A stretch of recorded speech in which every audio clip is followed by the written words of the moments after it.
Ma arvan, et põhimõtteliselt juhi parim juhtimistööriist on alustuseks tema ise. Mõtlesime ja oleme kandnud häid nippe, kuidas meeskondi arendada, kuidas juhid saaks läbi oma meeskonna häid tulemusi teha ja kuidas tulemuslikkust üldse suuremas plaanis kasvatada. Ja see, mida ma sooviks selle programmi lõpetajatele, on jätkuvalt enese sissevaatamist, aga kindlasti ka vaatamist ettepoole ja vahel nurga taha.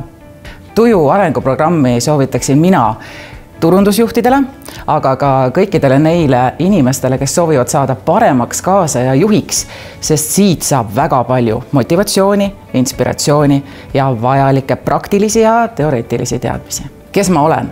Kuhu ma soovin jõuda? Mida selleks teha, et sinna jõuda? Ja mida teha siis, kui ei oleks piire, kui kõik oleks võimalik? Vaat just sellistele küsimustele saab siit vastused ja meie tiim sai. Sain siit programmist kaasa väga häid tööriistu, kuidas ennast paremini ja ka meeskonda paremini juhtida. Lisaks kõigile nendele teadmistele, mis ma sellelt kursuselt sain, on minu jaoks tohutu väärtus ka need inimesed, kellega ma siin kuude jooksul tutvusin, need kaasõpilased kui ka õppejõud. Seda väärtust ei saa kuskilt majalt.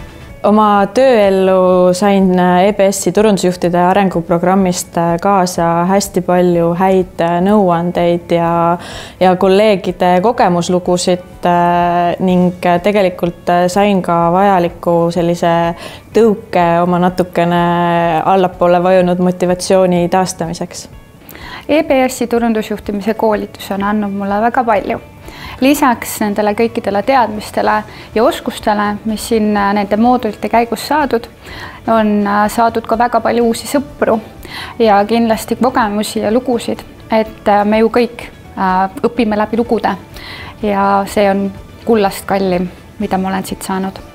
Koolitusvaldkonnas, et tuleks veidi turutrendidest eespool käia ja seda me siin EBS-is kindlasti püüame teha, et toome nüüd 5. lendu juurde koosloomevestlused, edasi- ja tagasiside temaatika Katrin Oblika juhendamisel ja täiesti uue teemana toome ka siis innovatsiooni, mida siis selles meie programmis veab Anu Ruul.